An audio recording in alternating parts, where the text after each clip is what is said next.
আসসালামাইকুম। আপনারা জানেন যে আজকে আমি চিটাগাং থেকে রাঙামাটির উদ্দেশ্যে চলেছি। সাধারণত যে পথে বাস যায় সে পথে যাচ্ছি না, আজকে চলেছি আমরা কাপ্তাইয়ের উপর দিয়ে। অত্যন্ত সুন্দর জায়গা, আপনারা দেখেন পাহাড়, একদিকে পাহাড় রয়েছে, নিচে ধান চাষ হচ্ছে। এটা যদি কেউ না বলে যেটা বাংলাদেশ, বোঝার কোনো কায়দা নাই যারা এখানে আসেননি। তো সুন্দর এত সুন্দর জায়গা।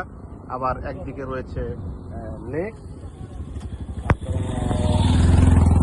লেক ভিউ দেখতে পাবেন, এইদিকে লেক রয়েছে, ওইদিকে সুন্দর, খুবই সুন্দর। আসলে বাংলাদেশে এত সুন্দর জায়গা আছে, এটা যারা আসেননি তারা বুঝতে পারবেন না। সবাইকে অনুরোধ করছি একবার হলেও এই চট্টগ্রাম দিয়ে এই রাস্তায় রাঙামাটি যাবেন। আই বিলিভ যে আপনাদের মন ভালো হয়ে যাবে। ধন্যবাদ।